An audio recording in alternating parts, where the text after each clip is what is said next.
Welcome back to the Scandalous podcast. Chad Gray of Mudvayne and Hellyeah. We were just talking about how much positive feedback and heartfelt messages we got about last week's episode.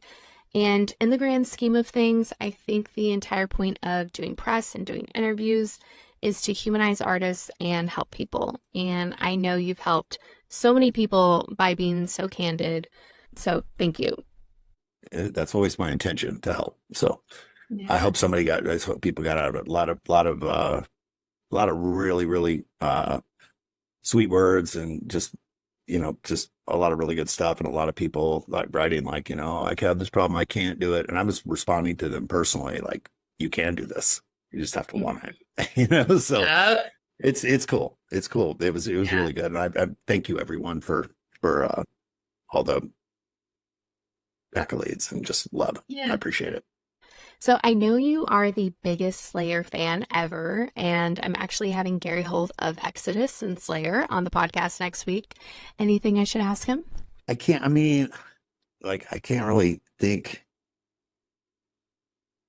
Yeah, I can't, nothing's like coming right into my head right now or whatever. I kind of talk back and forth with him on Instagram a little bit. Like he'll put something up or whatever. I'll just like respond to him on that. And Lisa, his wife, she does a lot of stuff too. And I always try to give her support too. Just it's all in the Slayer family. Come on. So I wasn't around for the early days of Mudvayne, but it's a really cool story, and you keep saying it, but you really have to want it. And you went for it, and you made the choice to make it work. You took over your town and your scene. You got signed. You made it happen. So let's talk about how you and the guys came together and the road to getting signed. Yeah, Mudvayne was around for a few years, just like trying to put shit together. We were never a cover band. We never played any covers ever. And like that, were like our region, like that was kind of what people did, But it was a money gig, and like you go fucking play the bars, and we had friends bands that did that. They put in their own original songs, but they would play fucking whatever. Just think about, the 90s, the 2000s, whatever, what all the stuff that was popular then, Alice in Chains, blah, blah, blah. Like, they would do that stuff. We never did that. And, we put the band together, and, obviously we went through the growing pains, you know what I mean? Like all the pains of, kind of trying to create our sound. It was like really the first time that I had ever written my own stuff. So there's a learning curve to that, and like figuring shit out, stuff just evolves, you know what I mean? Like it becomes like you just it's always these fucking aha moments that you're having, as you're doing it. But we never did that, man. We never played covers. We just I think the first time we played, we had 5 songs. I think it was the first time we played, and we were the fucking first band. And what did they used to call them? Oh God. There would be like, like bands would do CD release parties, like local bands and shit like that. So we would get on those, and there would be fucking 30 bands on them, and we played on one of those the first time when we only had the 5 songs, and we probably played to 30 people. You know what I mean? We were the first band. We played at like fucking 2 o'clock in the afternoon, 1 o'clock in the afternoon, something like that. But those 30 people were just like, holy shit, you know what I mean? And then the next time we played, we had 6 songs, and it was 2 weeks later, and we played again. We played early. We played at like 3 o'clock, and it was another band CD release party that was friends of ours or whatever. And dude, there were fucking 700 fucking people in that place. It was fucking packed. You know what I mean? That was just the word on the street from 30 people. You know what I mean? Just going, you gotta see this fucking bit. You know what I mean? Like it was out there. And then from that moment on, it was just like, here we go. And we just kept adding songs to our fucking set list, and doing it. Like, those songs didn't make it. You know what I mean? They didn't make it on fucking LD50. None of that shit. You know what I mean? Like, it was just like cycling through them. Like, we write a song, but none of those early songs, probably 8 or 9, whatever, 10 songs, never made LD50. We had when we had a different bass player, and when we let him go and we got Ryan, it was just like a whole different. It's a whole different headspace. And it wasn't Ryan because of Ryan. Ryan's obviously amazing, or whatever, but it wasn't because of that we did it. We just felt like it was like the guy we had before just wasn't, he didn't see it the way we did. Like we fucking believed in it, you know? And there was a little bit of, um, this is just a side thing kind of thing. And we never looked at it like that. You know, we just didn't like, me, Matt, and Greg. We never looked at it like that. We looked at it as something fucking very serious, and we took it very seriously. And I don't think, and we think it, when you have somebody in your band that's like that, you can only take it so seriously. You know what I mean? So you got to kind of cut that shit out. And, you know, and then we got Ryan, and Ryan had that mentality. When we went to court him, like when we went uh, to meet him and bring him into the band or whatever, you know, he would like fucking like kind of looked at us like, do you believe in what you're doing? Fuck yeah. He's like, okay, that's all I needed. You know what I mean? So he had that mentality, you know, and when he came in, it just kind of changed everything, you know? So that's when we wrote, like, I think the first song that we wrote when we got Ryan would have been Cradle or whatever, that did make LD50. And then from then on, you know, it was just going, going, going. We just kept working. We were working, you know, I think we rehearsed 4 or 5 nights a week, in the basement of this fucking practice place that we had. It was in a really seedy part of Peoria. And, you know, that's just kind of how we did it. And then we just like, you know, we started playing regionally, like we started, you know, just getting out more, but only doing originals. We never played covers, but we opened for a lot of friends' bands or whatever. They would just let us, because we had a lot of notoriety. So they would let us kind of open and play one set, because when they would do these full set nights or whatever, they were 4 sets. They would have to play 4 fucking sets, because the bars in Peoria were open to 4 a.m. So like, whereas in Decatur, where I came from, the bars closed at 2. So like those bands that did that shit down there and they played covers, they played 3 set nights, because they, you know, you started at 9 and you played till 1:30, 1:45, something like that. And then the bars closed. In Peoria, they were open 2 hours longer. So you would still start at 9, but you would have to do a 4 set night. It's a lot of music. It's a lot of playing. You know what I mean? So those bands would like, different bands would like hire us to play the first set, but we wanted to play, you know, we wanted to play out, and it gets you in front of people, which not really used to, you know what I mean? So it helps. It helps in so many levels. You ain't getting rich off of it by any means. They fucking give us like $50 or something like that. It was like bullshit. And, but we just did it, you know, to further the band, to keep progressing, you know, and growing. And then from that Peoria area, then we started like playing Champaign, and we started playing Bloomington, and we started playing just different, like more regional stuff. You know, we would travel a little bit, a few hours, you know, here and there. And we started creating kind of a stir in that way. And then we got on like some Battle of the Bands or some shit like that. And we it attracted the attention of this manager dude, and like he picked us up, and you know, and then from there it was like, you know, he had some connections and like ended up putting us in touch with, like, you know, sending our, we did a demo, he helped facilitate that. We did a demo that was it was shoppable. It was like, you know, not like anything we had ever done. You know what I mean? We just did everything on a fucking dime. We did a lot of live shit and just stuff like that. You know, we didn't like a lot of real recording experience, but we ended up getting in and doing a demo with some really rad people, and they sounded pretty fucking good. You know, they were definitely shoppable. They definitely, like, if you put an ear on them, there was enough substance there to go, oh, this fucking band's onto something, or oh, this fucking band's awesome, or blah blah blah. You know what I mean? Like, it wasn't like some, you know, just sound like shit. And I mean, trust me, doing what I've done and being on the road and getting fucking CDs and shit handed off to me, like people trying to like push their band on me and shit like that. I've heard some fucking really, really bad fucking recordings, like almost like they set up a boom box and push record, and then it just everybody started going off and you can't hear shit. You know what I mean? It's just like, so it wasn't that. Let's put it that way. And it attracted some attention. And we ended up it's funny because I know that people know that we have a kind of a connection to Slipknot and the Clown. And so we attracted the attention of Epic Records, and their manager at the time, Slipknot's manager at the time, which this is before like Slipknot was, I mean, the first time Slipknot played, everybody looked and went, this fucking band's going to be something. They were one of those bands. Like you just knew they were going to do it.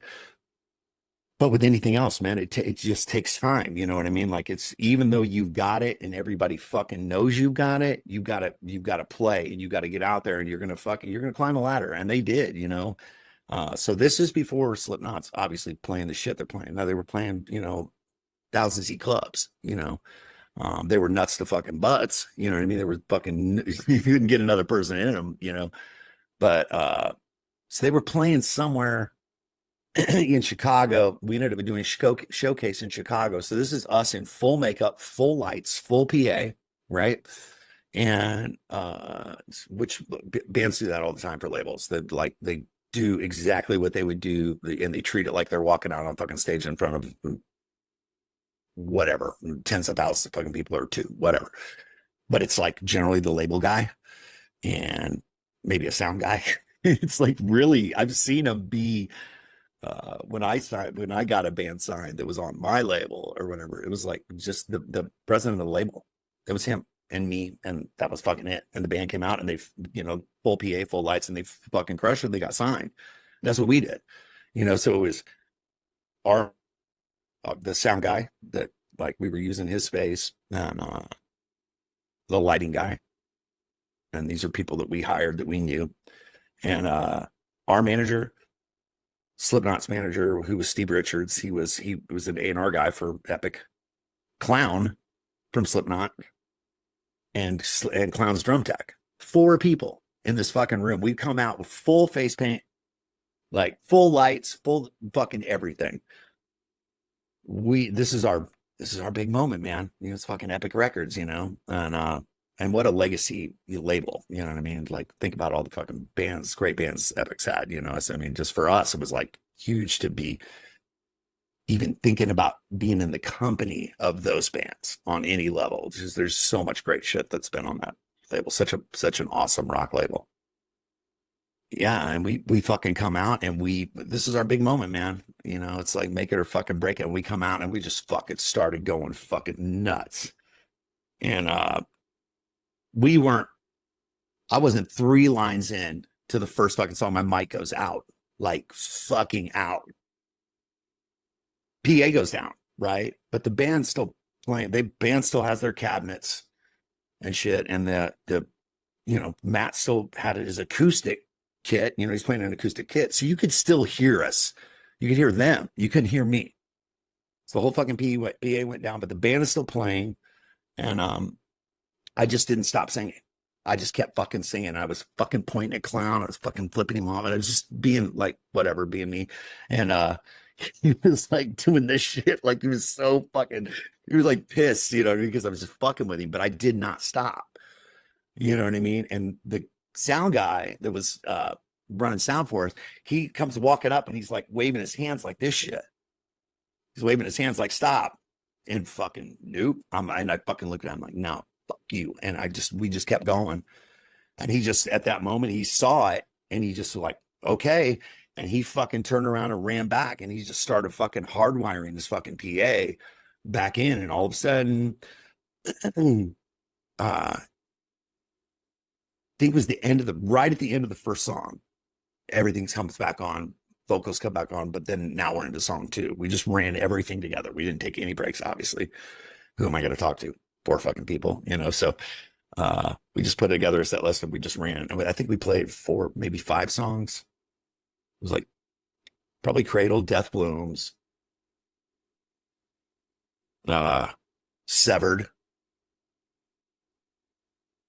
-1, I think. I can't remember the other one. Anyway, So we get done and we all just kind of walk out of the room, right? So, just to walk out like just like you're walking off stage, like fucking walked off stage, right? And we just walked out in the hallway and we just pretty much immediately just kind of turned around and went back in and walked back in. And just fucking clown walks right up to me. He's just like, you got fucking issues. And he's like, you got fucking issues, dude. He's like, fucking killer. You know what I mean? It was just like, because it was important because Steve was managing them, right? So he's managing Slipknot. So we really needed that Slipknot nod. You know what I mean? They were wearing masks. We were wearing makeup. We were wearing makeup before we even knew who the fuck they were. You know what I mean? And I think the clown recognized that. And he knew, like, when we got to know him, he knew the reasons, what inspired us to do that. We weren't just wearing makeup for shock value. We were inspired by visual art. We were inspired by Jackson Pollock and fucking Barnett Newman and fucking Kandinsky and all these modern artists and shit was like big inspirations for us, just even in our music, because it was so abstract, and it wasn't easy. It wasn't like looking at a bowl of fucking fruit, right? It's like you had to think about it and you had to like kind of like work on it. And that's how we wanted to be. We wanted to be that band where you just like, we're not like, hi, like right in your fucking face, where just everything's laid out for you. You know what I mean? And stuff. And just like, hey, look, it's pretty. We're like, it's not fucking pretty. It's fucking ugly in here, but check it out. Maybe you'll get something out of all this fucking ugly. Maybe you'll get something out of all this darkness. That's what inspired us. And we were very inspired by movies, obviously a visual, with a movie. So in a movie, there's a score, there's content, and there's a visual, right? In music, there's a score, which is the music. There's content, which is the lyrics. And we wanted to bring that movie element to the stage, giving you a visual, giving you something to look at while we did what we did. That was important to us because we were just inspired by so many visual things, you know what I mean? So like, it just felt really natural for us to do that, but we really wanted, it's like, we couldn't have planned that, you know what I mean? That the fucking A&R guy that worked for Epic just happened to be managing Slipknot and blah, blah, blah. And Epic's looking at us, you know what I mean? It was just a weird fucking thing how it worked out. But Steve knew, like, obviously Slipknot is going to have to, because he's going to fucking sign us to Epic. Obviously, if his band Slipknot's like, fuck this band, you know what I mean? Then, it's not going to do him any good to sign the band because, who knows, like people may not receive us.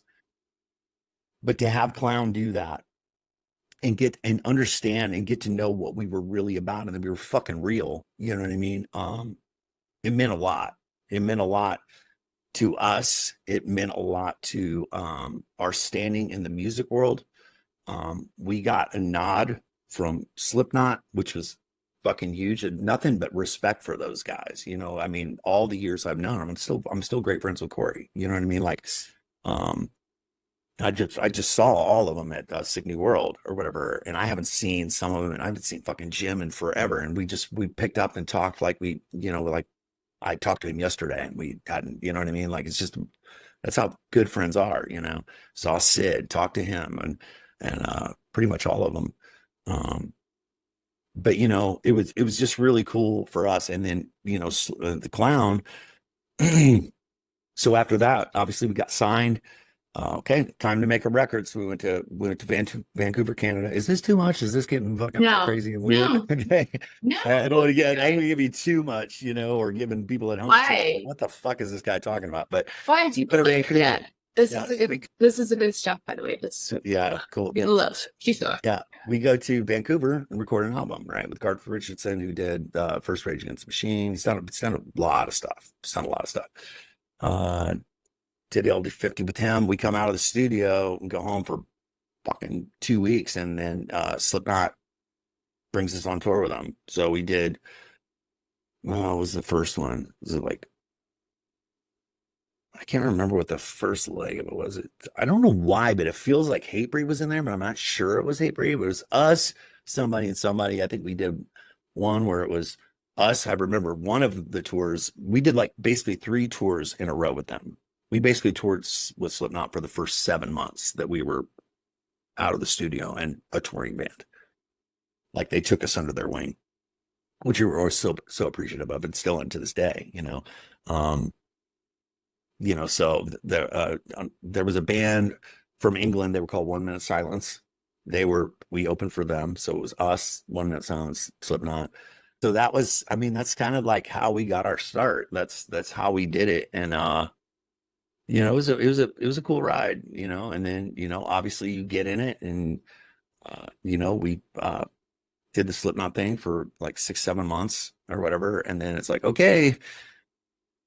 And our album kept getting pushed back and pushed back and pushed back. And people are fucking pissed because we're playing, like we're opening up these fucking, and this is like, so Slipknot's playing, you know, 2000 seaters, not even like House of Blues, like a lot of like club, like more like club, Genki kind of clubs, but still had able to hold some people, not like 500 seaters or anything, like a couple thousand people, but they were just fucking cram packed, and we came out and just people didn't know who the fuck we were. We loved that. We came out and just fucked it up, and just went fucking ballistic. And all three bill, although I can't remember on the top of my head, like all three tours were really strong. I felt like we were strong in what we did because we warmed the whole thing up. And it seemed like every band that played after us, although I'm unsure who they were, even every band that I mentioned, Hatebreed, obviously fucking awesome. Heavy, but was fucking awesome. 1 Minute Silence was fucking awesome. And then you got Slipknot. So, I mean, the shows were fucking great, And I still talk to people that have seen those shows or whatever, like that remember seeing us for the first time at those shows. It's surprising actually. But yeah, so they're probably like playing, 2,000, 2,500 seaters. And then, we get done with them and they're like, okay, still don't think our album was out. Like, time to headline. We're like, what? Like, yeah, fuck it. Putting together a headlining tour. Okay. All we knew was in front of packed fucking crowds. We start headlining. Nobody really knew who the fuck Mudvayne was. You know what I mean? Like we still were very unknown. Even though the people in all the respective cities were fucking losing their shit over us, they just they didn't know, they didn't advertise it or whatever. But we're playing to fucking 150 people, probably in a 500 seater, about 150, 200 people. And that it's just like, that's how it is, man. That's how this business is. It's like you start at the fucking bottom. You start at the bottom and just rung by rung by rung. You fucking climb your way out and you see the sun and you just keep chasing that fucking sun. You just keep chasing it, And it's really fucking special, but it's a lot of really fucking hard work, man. It's a lot of really hard work. A lot of really, I mean, just grueling fucking touring. You know what I mean? It felt like I think LD50, we toured for 26 months, like over 2 years. And, to the point where I basically fucking went bananas and wanted to kill myself and all this shit. And I think we pulled off of a tour that we were on. And that was the end of that cycle or whatever. It was basically me fucking losing my shit. And I was just like, fucking, it was crazy. We are just working, nonstop. Right back in the studio, fucking right back in, you know what I mean? And just and it's not like the first, if you think about just even in this conversation, writing for LD50, it's I wrote that album, like I said, when we got Ryan, we wrote Cradle, so I wrote that album over the course of a few years, you know what I mean? Before I got to the opportunity to where I could record that album. And on LD50, I think we still, I think I probably still wrote 6 of those songs in the studio. We didn't have a full album, but we had the music beds, but I didn't have the vocals done. So, but then, yeah, you do all that shit. You tour for 26 months and you come off the road and you go right back in the fucking studio. Well, we would get together. They would put us up. We went to a house in Minneapolis, Minnesota, and we we went to this, we got this little studio, um, with an awesome dude there. His name's John Cooker. If he's watching this, what's up, John? Great dude, and really, really talented, just like local level guy, and so we're writing in that studio. We go into the studio and we're living in this fucking house, and we're writing in the studio. We're going in just every day and just like, writing. The band would put together a song, give it to me, and I'm sitting fucking pulling my fucking hair out, trying to get it done. So you got, culmination of like 2 or 3 years to do LD50, you know what I mean? And now you've got 2 months. You got 2 months to fucking write this thing, you know what I mean? And then go home for like a fucking hot minute, and you're right back in the studio recording it, right? And obviously I didn't have it all done, you know what I mean? I was still like, just like I did with LD50, I probably wrote 4 or 5 songs off The End of All Things to Come in the studio. I mean, I did that with every album except for Lost and Bound. Lost and Bound was the only album that I had done when we went to record it. Or that was the only album that I pretty much had everything. I had at least an idea and like some I had some substance. I had some stuff there. It might not have been completely finished, but it was pretty much there. And it was just, then it was all about tweaking and stuff like that. But that was the only album I ever did that with. And yeah, so it was just and it just keep going. It just kept going that way. It's like 2 months writing, bam, 2 months recording, bam, back on the road. And we do it for however long, get done, bam, right back in the studio. Just like how do you really even enjoy this newfound life that you've got that's supposed to be so fucking like so exciting from the outside looking in, but like when you're in the inside, man, you're in it, and it's just like it's all about work. It's fucking work, work, work, work, work, work, work. And that's what we did. And it just continued and continued and continued. Pretty much the whole Mudvayne career, and then after we released the White Album, obviously Greg and I split and went and did Hellyeah or whatever, and that was the same way. Record tour, record tour, record tour. I've done 11 albums in my career, and it's pretty much all like that. You know what I mean? It's pretty much just like right recorder. That's been like 20 plus year career that I have, that those 11 albums pretty much span it, the whole thing, and with very little, I mean,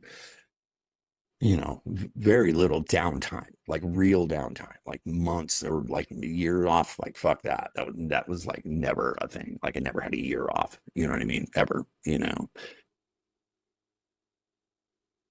So yeah, but that's basically the start of like how it happened. Like as honest as I can be about like kind of what went down and how we did it.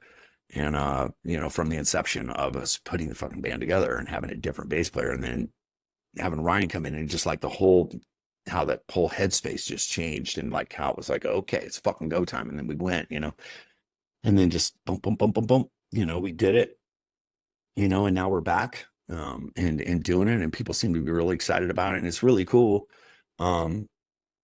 It's been a lot of fun doing it. Just coming back to it, because being away from it for so long, you know what I mean? And I miss those songs. I loved Hellyeah though. I mean, I've loved it. I love what we did with that band. I love what I did with that band, what Vinnie did with that band. I loved how much we all loved that band. Like everybody was really, just really into it. And we were really good friends, and we had a lot of fun. It was a lot of good times. To me, you write like a poet. You create these little worlds around you, and you go off on these little side stories, creating different worlds. And it's a little unhinged and a little fun, a little creepy vibe to it. Some of the stories, but I just really like the little worlds that you create. Like, not a big like poetry writer, or like just like sitting around, writing shit down a lot. I mean, I journal as much as the next guy, but I'm more journal about my life.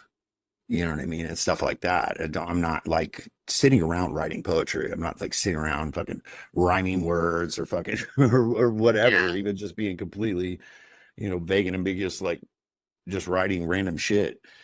I'm not that dude. Like, I think that what I've always wanted to do, and it's something that happened like really early with me, is getting like kind of seeing the composition unfold, like kind of seeing how it starts getting put together. It starts with a riff and then a drum beat, and like it starts to take some shape, and then you start directing it and stuff like that. And then with that comes an energy, um, and kind of an energy and like a headspace. And I think that that's one of the really the things that I embrace the most about writing, is kind of like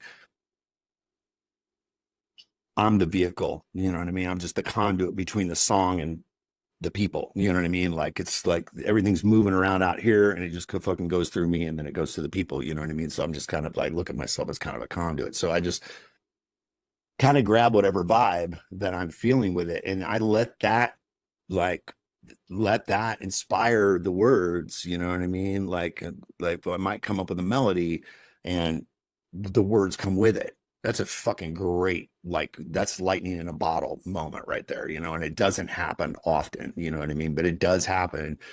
And when that happens, those fucking songs are always just super fucking special, like, to me and stuff like that. But I was just try to create that, I try to like really open my mind and kind of just like not force it, kind of just let it come to me. And like, literally, I will listen to I'll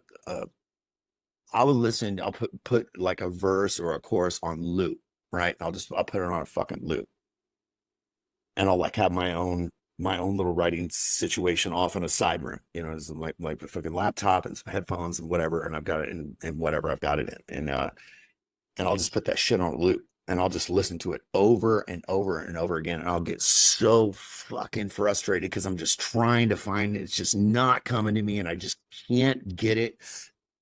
And, but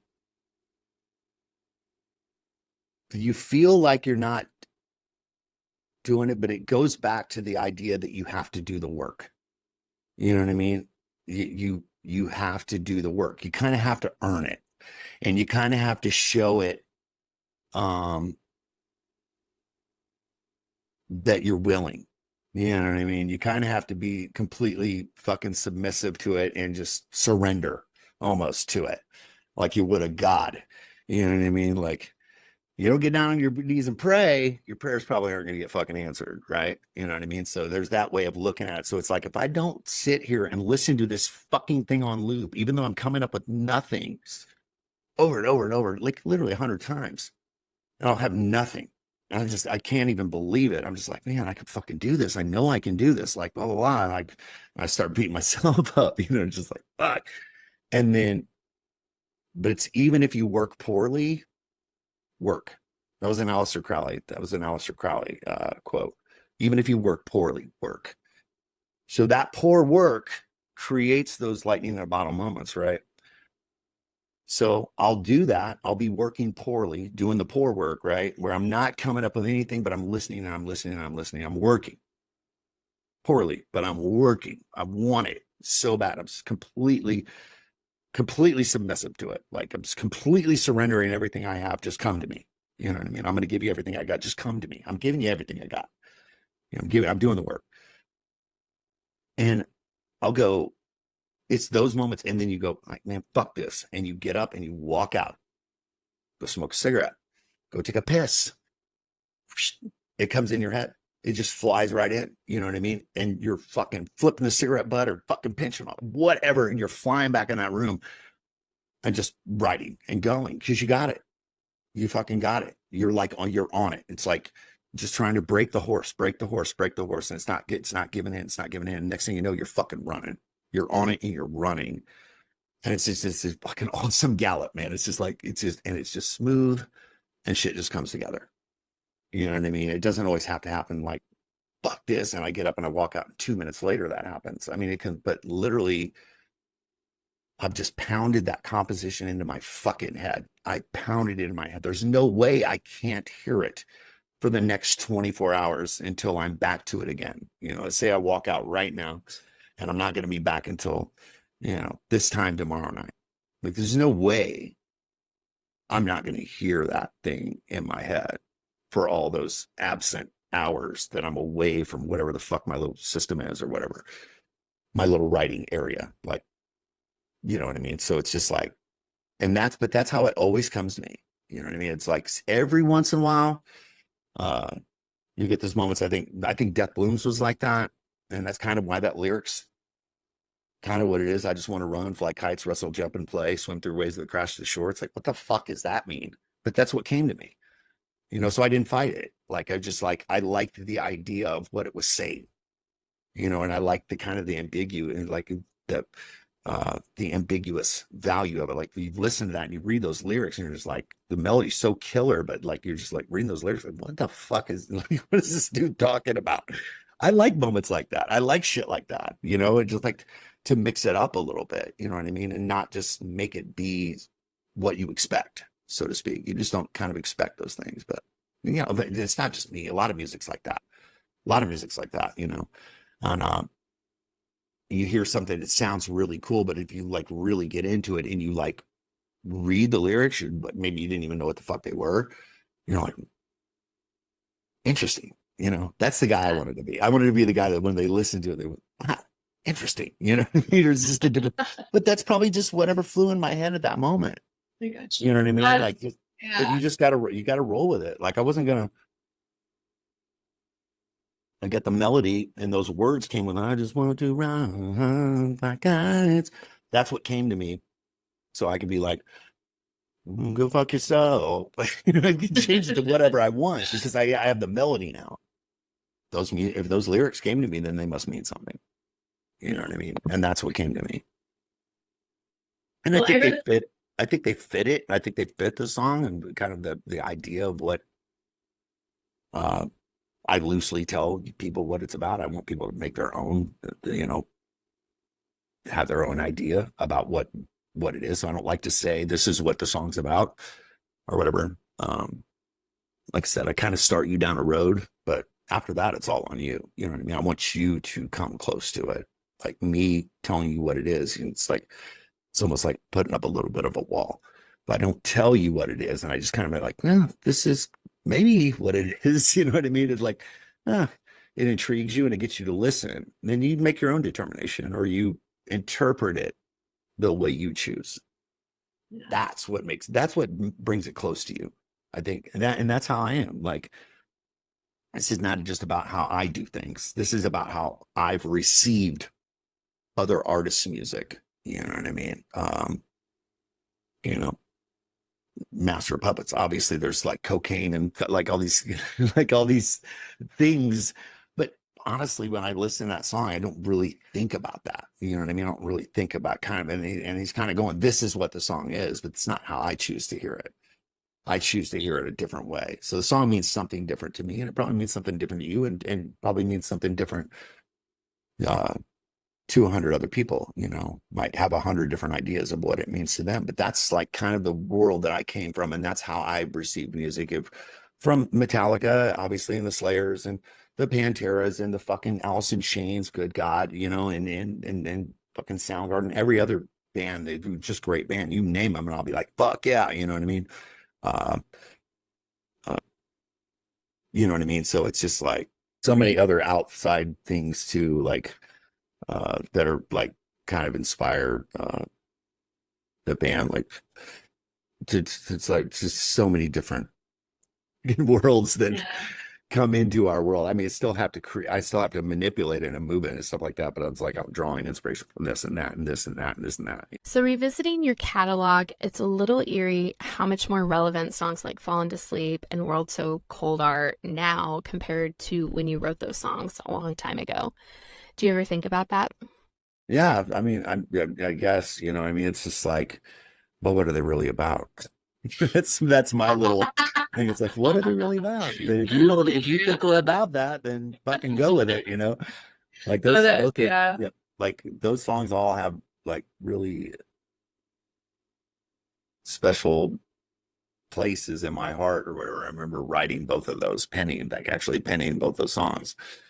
And one was in traffic in Chicago. While falling asleep, I was driving to the studio and I was stuck in traffic. And I had fucking like that, the falling asleep or whatever came into my head. I just like, obviously I had my bag or whatever, I had a pen and I had a napkin and I just started fucking writing it out, you know. And so I showed up and I'm like, I got something for that track that we wrote last night or whatever. And I just started singing it. And then I do that a lot too. Like maybe I'll have a chorus idea or maybe I'll have a verse, you know what I mean? And but I have one and not the other, you know what I mean? And for whatever reason, when I start working on it, no matter what it is, if I start working on the chorus and I get the chorus figured out, because that's my focus is like whatever I have started, like in whatever I wrote down in that moment in the car, obviously that's what I want. Like, this is what I'm hearing for this part, you know. So I probably worked that chorus out and got it to where I liked it at least.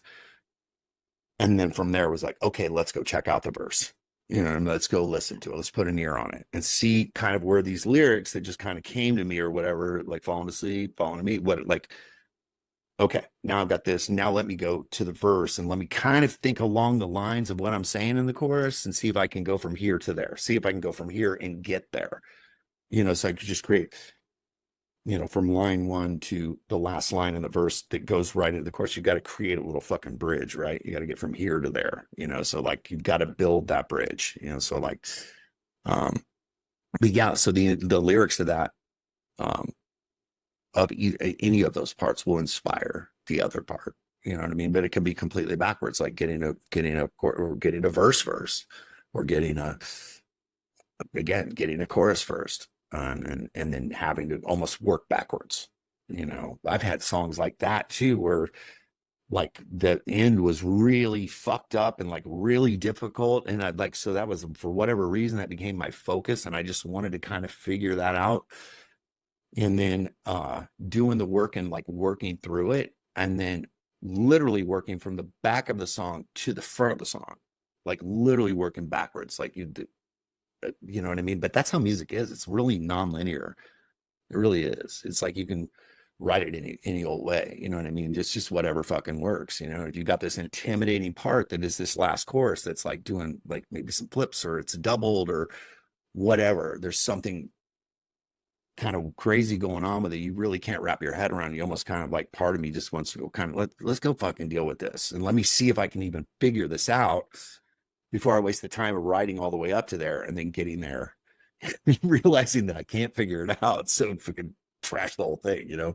So it's like, but yeah, I've written songs like that where I started like, or just a weird bridge when God knows Mudvayne's got enough fucking crazy ass bridges. So like a weird bridge, and I'll just start there first because that seems to be the most troubled spot. It seems to be the part of the song that's going to give me the most grief. And it's going to give me the most trouble. It's going to be the most difficult. So let's just get it the fuck out of the way and see if I can get it out of the way, you know? And so, but yeah, it's completely, but that's how music is, man. It's so just whatever, you know what I mean? As long as you can put it, you know, as long as you get from fucking A to B, start to finish, it doesn't matter how you get there, right? It's just, it's like fucking life. It doesn't matter how we get to wherever the hell we're going. We're just trying to get there, you know? So I've heard you say that you incite people to get loud because when they get quiet, that's when things get bad inside of their head. Is that where the song Scream With Me comes from? There's all, I mean, like, you know, it's fucking the last week's story, you know, a lot of that shit. It's a weird, so much of my life, it's just like, it's just like all the different feelings and stuff like that. Just so much comes from that fucking dark world, man. And I just can't seem to put it away, you know? And,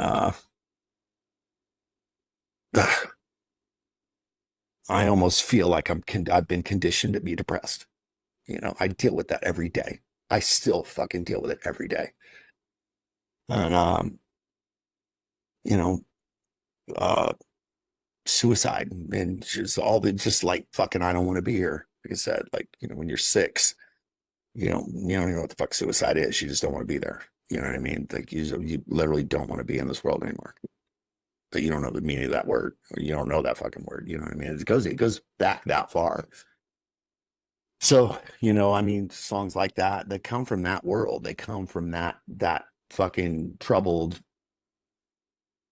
child inside of me. You know what I mean? Just where that's the only way you can cope. It's just those lyrics, standing in the corner and screaming, because that's what I'm fucking doing. You know what I mean? So come on in and scream with me, because I'm in the corner and I'm fucking screaming in my head. You know what I mean? And again, I think I do that to allow people to know that they're not alone if they feel that way. And I know they do. I know there are many fucking people out there that can absolutely relate to that lyric, because that's what it is. That's what it is. It's that lonely fucking place. You're just in a corner and nobody's fucking watching, and that's what you're doing. It's just that's what you're doing. You're just like, you're not standing on the stage going, hey, you're isolated. And that's that world, right? It's just that fucking uh it's that wet and fucking lead blanket. You know what I mean? That's just on you all the time. It's like a fucking shroud. It just sucks. It sucks that we have to go through that,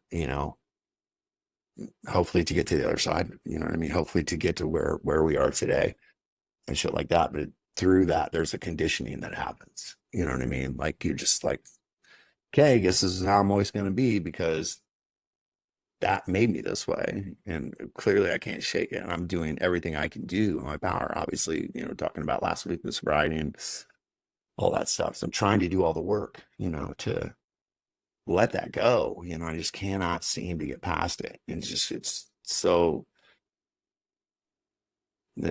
crazy. You just keep waking up uh, every day hoping that this is the day everything's not going to be sad. You know, just have that. You always have those sad feelings, in um in your head and in your heart, just in your life and shit. And you've got so many great things around you. Fucking amazing life. I got a humble home, but it's mine, and it's my, built it myself. And it's just like, got a lot of my crazy ass dogs. I love them to death, and I've got a lot of really, really good things in my life. And sometimes I can't see it. I can't see it, like, or it blocks it. That shit just comes in. It just stands right in front of you. Like, yeah, you got all this cool shit going on, but look at me, motherfucker. Don't forget about me. Don't forget about me. I'm the dark. Don't forget about me. I mean, it's just that gnawing shit, and yeah, and I just want to, hopefully keep doing what I do. And the other side of all those kind of songs or whatever is the aggressive shit. I believe, like, I'm absolutely fucking aggressive. You know what I mean? I love that music. That's where I came from. Like, aggressive music was my shit. So I have to have that in my life. You know what I mean? But I'm kind of try to be kind of careful about how I want to direct that or whatever. Probably even more so nowadays. Like, I'm gonna write an aggressive song. Like, I just want it to mean something. You know what I mean? I want it to mean something. I just, fuck the world, fuck off. And there's nothing wrong with that. If that's what you're doing, there's nothing wrong with that at all. But I just want to come from kind of like, again, just kind of a different space, because there's all sorts of reasons to be aggressive and to be fucking pissed off. There's all sorts of reasons, you know what I mean? And very, very fucking real reasons and very relevant reasons. And I think that we do need to get that shit out. I think we need to get that shit out. I think that's what this music has done. And kind of why I said, like, heavy metal saved my fucking life. And it really did. It saved me in so many ways. It allowed me to, like, channel all of this fucking, all my black, all my darkness that we're talking about, that all that fucking crazy shit. And just, fuck, it allowed me to fucking, I felt like I had a voice, and I felt like my voice was being given to me by other players, like all the music that I grew up with, um, that I still love and I will till the fucking day I die. You know what I mean? And but that shit gave me a voice, you know, and long before I had this voice, long before I started doing this, like I was very young. I'm 13 years old, you know, and when I discovered metal, but fuck, without it, I don't see how I would have ever fucking made it, man. It's just been such a fucking lifesaver to me.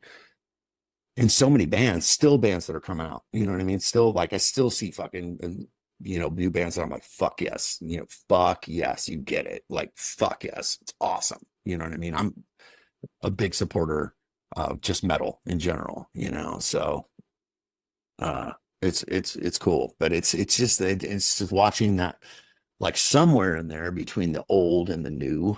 You know what I mean? I was in there.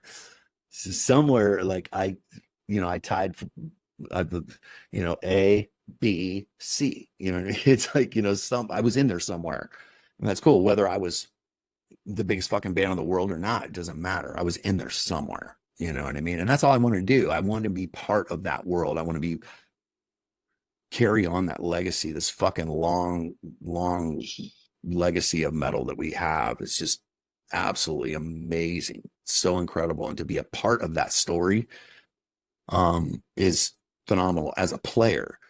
But metal fans are as much a part of that fucking legacy as any of the bands that created, you know what I mean? Like the fans created that fucking legacy right along with the bands.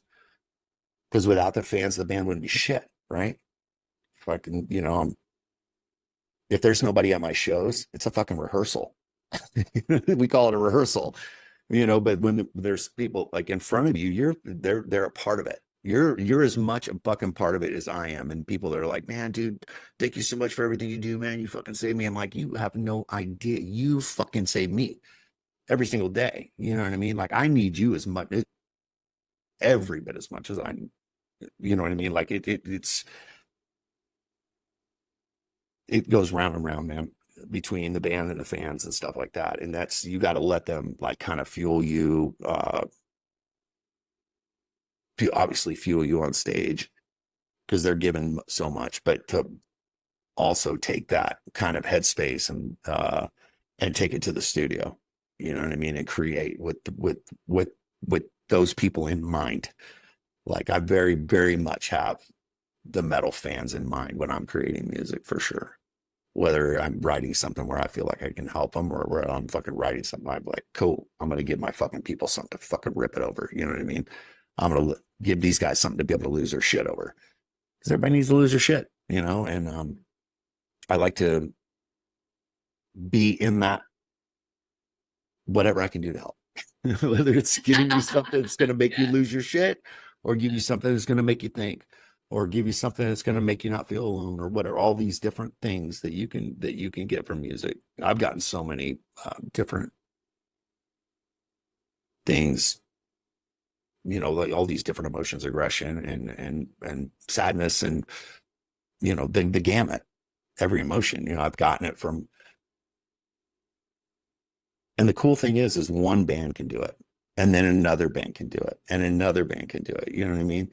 And that's kind of like my whole thing. Like, when I'm writing, I kind of want to cover that. You know what I mean? Like, I want to make sure that I kind of like touch on all those things or whatever. And I think a lot of bands do that, honestly. Just listen to the music that's out. There's some songs are mellow or mellower, and some are really crushing. Some are more up the middle, you know, but. And some bands are just fucking heavy. There's nothing wrong with that either. You know what I mean? I love that too. So you can mix it up, or fuck it, don't mix it up and just get nuts. You know, so it's okay too. I don't Well, judge. I don't judge. so I want to talk to you about the song Doughboy. You and I met a million years ago, and I was able to tell you what that song meant to me back then when it first came out, but we're podcasting now, so I have the opportunity to do it again.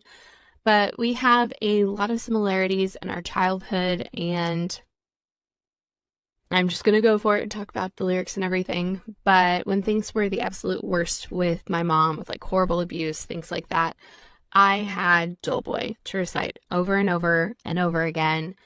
And it was the armor I needed to get through that time. So I just wanted to kind of revisit and go through some of the lyrics with you. When you say, blame me for everything, there are no takebacks. It was like she was doing all these things to me, and the only way I could like make it make sense in my head of like getting through it was like, there are no takebacks. Like, you can do this to me, but don't you think that I'm gonna forget it for a second? I'm not the reason. It's not my fault. I'm not the problem. I'm not the cause. I'm not your scapegoat. I'm not your God. I'm not your martyr. I'd leave you all. I survived all of that time period because of that song.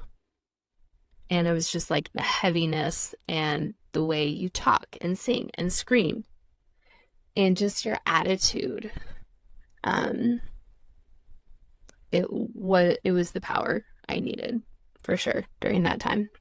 Yeah, that song was like, it's the weirdest thing. So like, fuck, how do I condense this story? So we're in Coeur d'Alene, Idaho. We're writing again. We're a residential studio, and Greg and I lived in a back house, like in a fucking, like basically a modular trailer, whatever. It was in the back of the property. It was a big property, and there was a main house, and Matt and Ryan lived there. Greg and I lived in the back house, and then they would go in there every day, and they would rehearse every day, and I just would stay in the back house and I would write. And it was fucking winter time, Coeur d'Alene, Idaho, and there was fucking 6 feet of snow on the ground. Like, it was so crazy. And it was literally,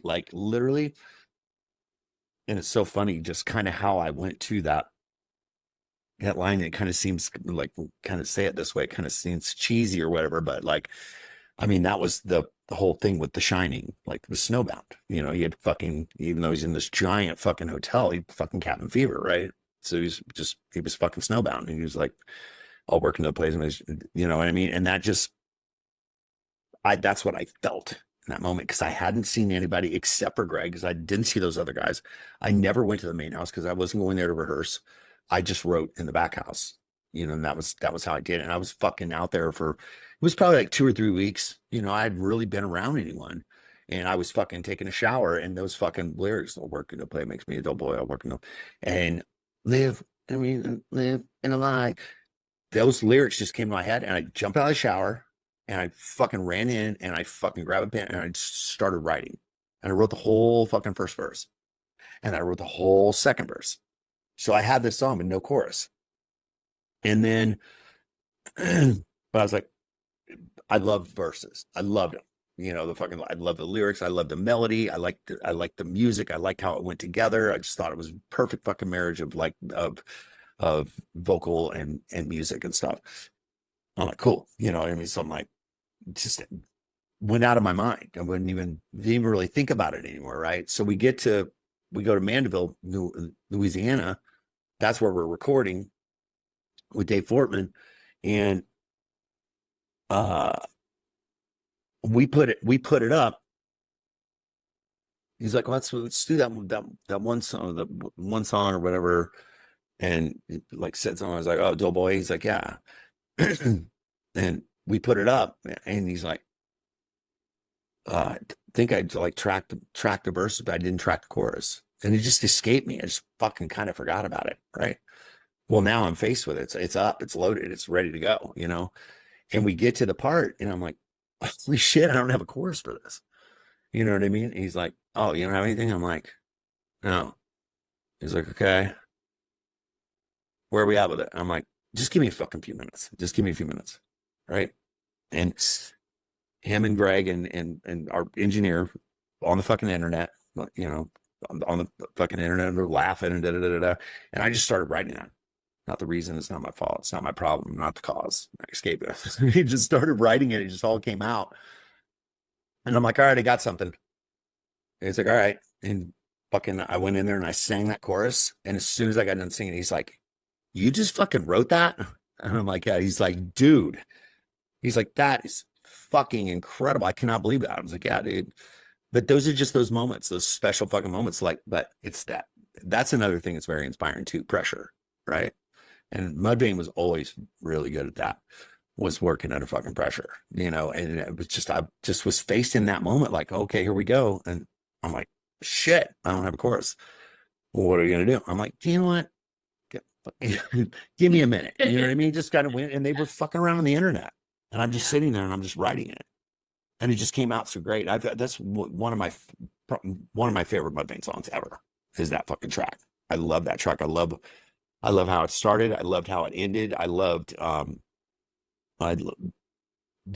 both of those parts, even though they're completely separate when they were written, I love how they come together. You know, it doesn't feel like they're as just joined as they actually really are, because this was written in fucking Idaho, fucking probably a month or so ago, and then this was written on the other side of the fucking country in a few minutes, and somehow they mesh perfectly. They go together perfectly, and then lyrically they're kind of in a different thing, but just it works, you know. So it's one of my favorite. Shannon loves that song. Like when she used to play it on when she was on Faction, she used to play that song on Faction, and she fucking loves that song because they played it, and so she got to hear it a lot. She loves that song, but that's always been one of my favorites. It is a crowd favorite too. It's like crowd seems to love it. It's just one of those special. uh it's one of those special Mudvayne songs for sure. Like it's just fucking weird enough, but still got a little bit of straight to it. So it's fun. Proud pack my pills and it takes to put my drink. Yeah, walk beneath the clouds, walk beneath the trees, always a canopy covering me. Yeah. And before we get out of here, we have to talk about this legendary night. I was a little girl still into boy bands, nowhere near being ready for metal.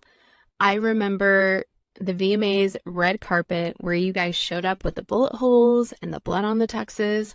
So what were a few cool things from that night that you remember? So it's weird because, well, dude, there's a lot of cool things from that night. I mean, we sat behind Nelly, and he was the fucking sweetest dude. Like, he was so cool. Uh, Met Christopher Walken, dude. Met so many rad people. Like, was it Lauren Hill, Moby, and fucking Gwen Stefani presented us our award or whatever. And so I thought the Gwen Stefani thing was super cool. Moby, not really so much, and whatever.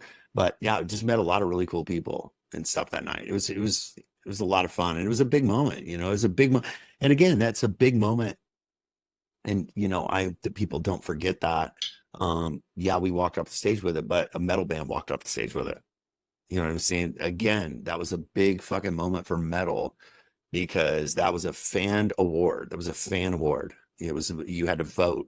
Um, uh, and we won by fucking landslide, like a landslide. Nobody was even close to us. And this was the Gorillas, like when I'm happy and I'm feeling sad, I got sunshine. When that fucking video, and that video was fucking huge, and that song was huge. But nobody was close. You know what I mean?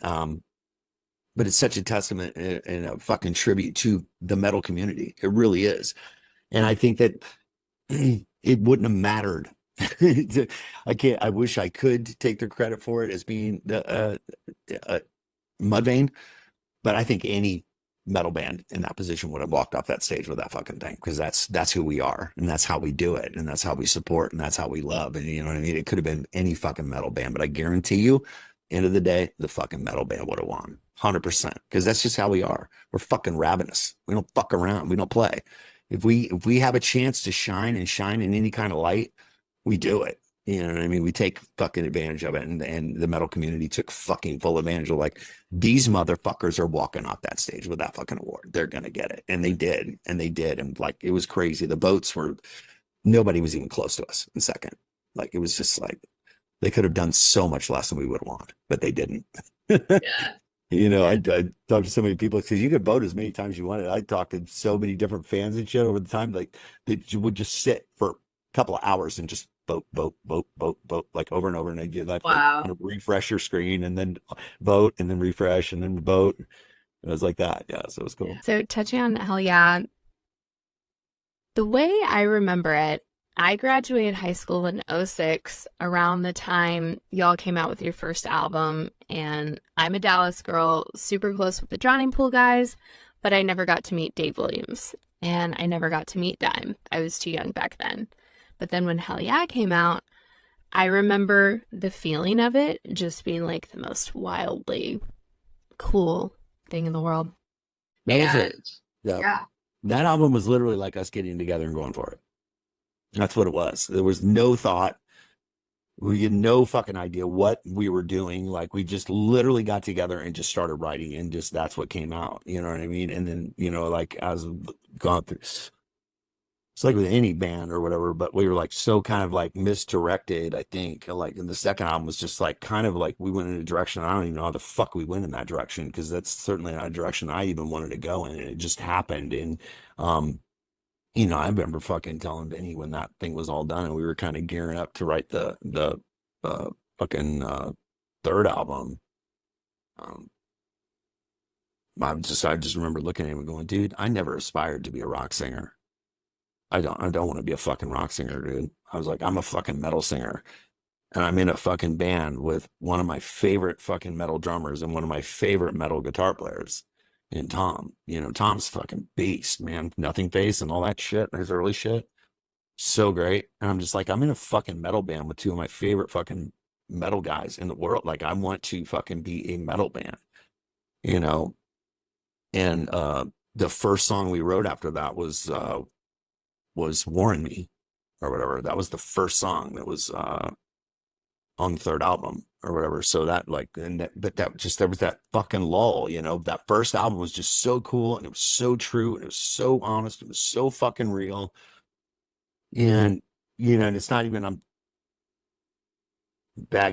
obviously I'm not bagging Vinny at all, but like, it's kind of like just that second record direction. Like I was just never into it. It was like kind of embracing that Southern rock a little bit too fucking much for me. You know what I mean? But it was what it was. And, we had fun touring it. We had fun doing it and shit, but it's just not what I wanted to be doing. And probably maybe not ever what I ever wanted to really be doing, honestly. It just wasn't it wasn't aggressive, and that's what I do. But yeah, so it was a weird moment, but you know, um, we came out and you know, like fired it back up and kind of got our shit together, and then just everything. Sorry about that. Jesus Christ, that was probably loud. Everything. You know, I really don't feel like Hellyeah really came alive until Blood for Blood. You know what I mean? When we started working with Kevin, you know what I mean? We got in that room and, Greg exit Greg, and it's just me and fucking Vinny and Tom standing there going, okay, like, here we go. Like, what the fuck? You know what I mean? He's like, so Greg's out of the band. And we just like, we're getting ready to start working with Kevin. We don't know shit about him. We don't really, well, we knew his history or whatever, but we didn't know him personally. Certainly never worked with him or anything like that. It's always a weird thing when you're starting a new relationship, because it's a new relationship. You're basically inviting a new guy into the band, because a producer is very much just a sounding board, and their producers are really really talented in the way that they're spinning plates on sticks. They're like managing. They're bringing their craft and their recording and their tracking, and they're doing all the things that they do. But a really good producer is also balancing the personalities and egos and keeping this guy. This guy doesn't get along with this guy great, so I'm going to keep these guys together. You know what I mean? Like, they don't get along great in this situation, so we don't put these guys in a room and start talking fucking politics or whatever, because it's not going to be good. So they control the whole environment, because their job, think about the word produce. Produce is to create, right? To like produce. That's their job, is to produce. And you can't create something and give somebody something in a box. You can't give them an empty box. You got to give them a fucking box with something in it, right? It's their job to make sure that that box gets full. It's their job to make sure that there's something in that box when they hand it to the label. Here you go. And I'm not only is there something in it, I'm really fucking proud of it. You know what I mean? And everybody is really proud of this, Yeah. and that's their job. So it's like, it's a big fucking job, man. So yeah, so we didn't really know, like, I hadn't met Kevin, you know what I mean? And we just we got in a room, man, and just everything fucking, I just felt like I'd never felt like that way in Hellyeah before as it Yeah. was then. But we cut away some shit that wasn't good for us. Unfortunately, at that time it was Greg or whatever, because just like things just got bad, and then it made me sad to do that. I mean, it made me sad to have seen him go, because I'd done so much great work with him, and I did 3 Hellyeah records with him, So I mean, I kind of figured that someday we would be fine, and but not that we weren't fine. He exited, and like it's not like we talked every day or anything like that. It's not like there was any like it wasn't like that. It was just like, oh, he's gone, So, Yeah. but then it just felt like that is the moment when Hellyeah got wings, because we Yeah. kind of cut that bad part out, and it was just me. It was just the core. It was me, Tom, and Vinny. Again, me with one of my favorite guitar players, me with one of my favorite drummers, and this fucking dude that's done some great shit and is very talented, and Kevin Trico, and we fucking started going. I mean, honestly, that's one of my favorite bodies of work to this day is Blood for Blood. I mean, that album, I worked really, really hard. But the thing about that album was just a little quick story is that the first song, and really the first day that I met Kevin, I was hanging out. I went into the studio, and it's just me and him. So it was really kind of awkward because I'd never really met him or whatever. And we're just sitting there, and we're just kind of talking, kind of getting to know each other a little bit or whatever. And he's like, is there anything that you feel close to? Is there anything that like you want to like?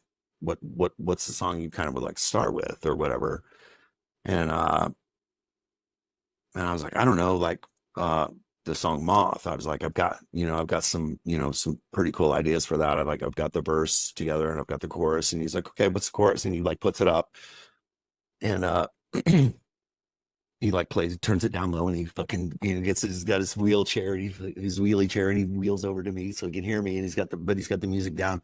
And I was just like, look at mom, to a flame, we. He's like, I kind of sang through the chorus. And he's like, you want to sing it? I'm like, what? He's like, we should sing it. I'm like, I don't know, man. He's like, let's sing it.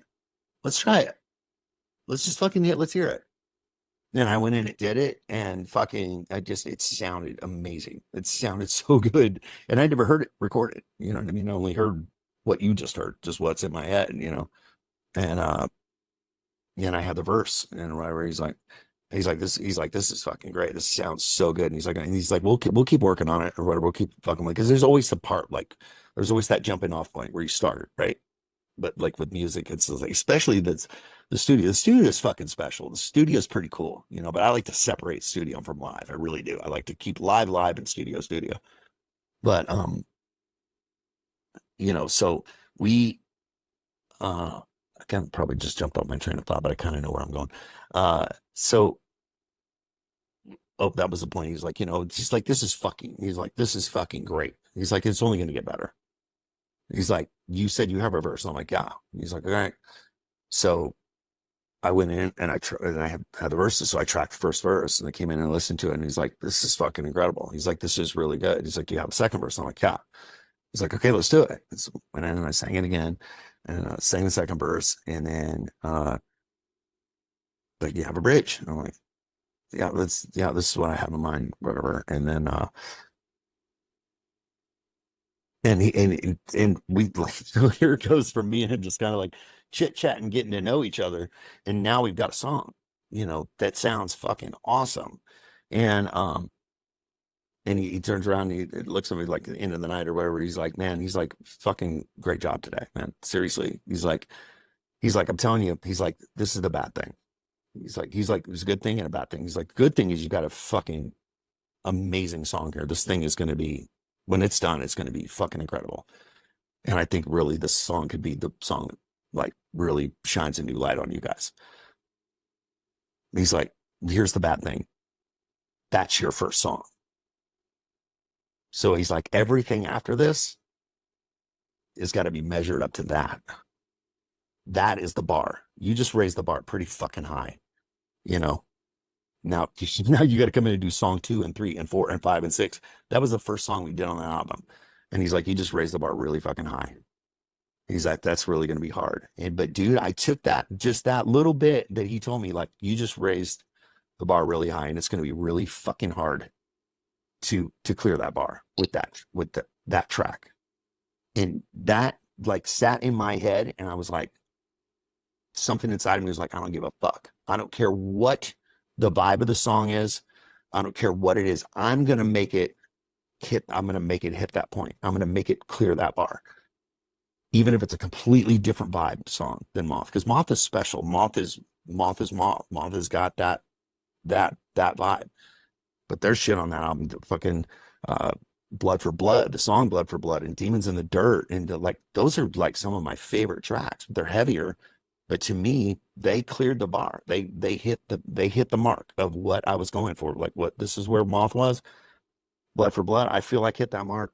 Demons in the Dirt, I feel like hit that mark. I feel like Gift hit that mark. I feel like every song on that record hit that mark because that was my headspace. I wasn't going to fucking let anything be half-assed, you know? And that worked really fucking hard. It's a lot of hard work to do that, you know? But at the end of the day, I think when you're writing music, you have to be happy with it. You know what I mean? The first person that I'm going to, you know, I'm going to try to fulfill myself or whatever, because I need that shit in my life because I've had so much non-fulfillment in my life. Like when I have those little moments where I can do something for myself that's going to make me feel good, I take them. You know what I mean? So I'm going to do it for me and I'm going to do it for my band. And then it's for you. Because after I record it and after I put it out, it doesn't belong to me anymore. It belongs to you. It's not mine anymore. You know, it belongs to you. Like it's your shit now. Like this belongs to you. But I have to do the best I can do. So when you own it, when I give it away to you and you own it, you're proud of it too. You know what I mean? In whatever form or facet that you choose to place that in your life. You know what I mean? Like, and I'm happy to be in your life. Like, I'm happy to be a part of metal. I'm happy to be a part of the legacy of metal. I'm happy to be part of the metal community. And I'm definitely happy to be a part of your life, you know, because you have my music inside of you and you've built a relationship with my music. And that means a lot to me. That means a fucking lot to me. Like, it means a lot to me that people have a little piece of me inside of them. That's great. It's fucking great. And I love it. And I'm very proud and I'm very thankful. And I'm thankful every day, you know. And moving on to talk about Vinnie, it's our job to celebrate and pay witness to his life. So what would you like to say about his life and y'all's relationship? I mean, you know, his legacy is so strong in his music. I mean, Jesus Christ, like Pantera's, you know, always been one of my favorite bands since I first heard them on fucking Cowboys from Hell. Like, me and a friend of mine wore that fucking tape out, you know, that first fucking year that came out. So I've been a fucking Pantera for a long time. And then for me to have an opportunity to play with somebody that I looked up to that much, just on a like fucking hero level, like dude, you know what I mean? Like, holy fucking, like, I'm playing, like, I was fucking telling you, we were in the pool the other night for Shannon's birthday party, and someone was playing. I was like, I was talking about Vinny, and I was like, shit, man, like, do you know how many fucking times I looked behind me when I was playing? It's like, are you fucking, like, literally, are you fucking kidding me? Like, that dude is playing, like, that dude is playing in my band. Like, I'm singing for his band. Are you fucking kidding me? Like, that's how it always was. And that's how I looked at him. He was just a fucking sun, moon, and stars to me, man. That dude was incredible. And he was a good fucking dude, man. He was such a good dude. He's just like one of the warmest, most generous people. His brother was the same way. Like, he's just so fucking down to earth. Like, so down to earth, man. He was confident in his skin. He was comfortable in his skin. He was confident, but he wasn't cocky at all. And he had every reason in the world to be cocky. Dime had every reason in the world to be fucking cocky. They could have just been the fucking biggest assholes because they were so good at what they did. You just chose not to be, because you don't have to be. You don't need to be like that. You know, your confidence can just come across in this coolness way better You know, it's way better. It's way better for everyone. You know what I mean? Um, and he was just like that. But that's, you know, and I never knew Dime. I never knew Dime. He's one of my fucking heroes. I mean, he's unbelievable. Um, and I think about him, I like all the time. I see 333. Like every time I see 333, I'm like always like give those guys love. Um, they're part of my, you know, daily, like I basically thank them every day, at least once a day, you know, for what they did for music and what they did for metal and what they did, you know, ultimately for me, what Vinny did for me. But yeah, big fucking losses for sure. I mean, just huge. And Vinny was, I mean, obviously, it was his brother, man. It was his fucking little brother. He was fucking devastated, you know, over that.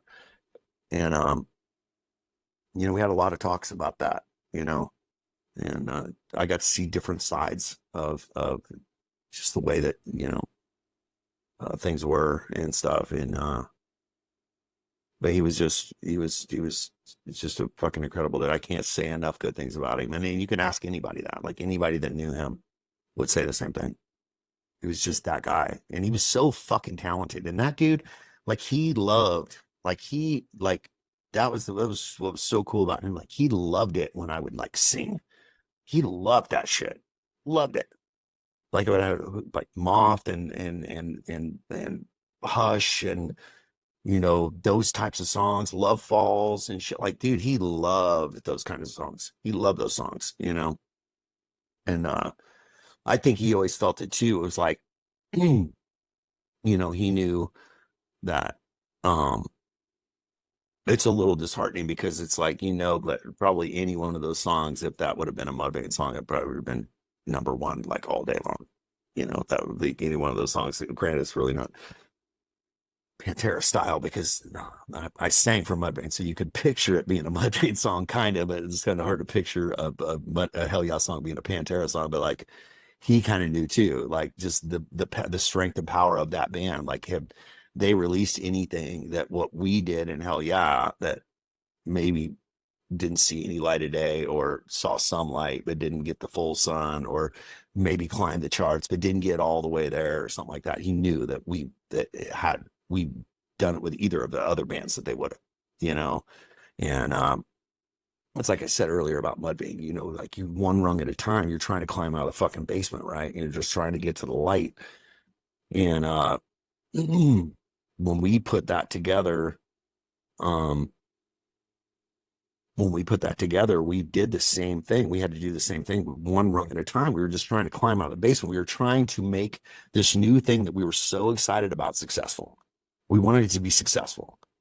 Um, and we wanted the success more in a, like, that's how I choose to, if I get success in my life, I want the success being the reach.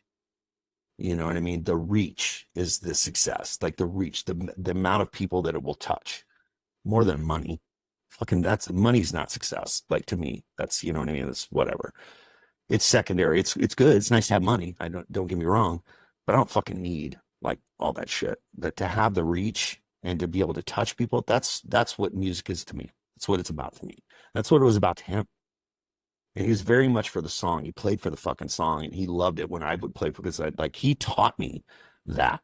You know what I mean? He trained me to sing and to look at songwriting in a different way, you know. And so just again, we were just trying to climb, we were just trying to get the reach there. We wanted the reach to be what both of our other bands had.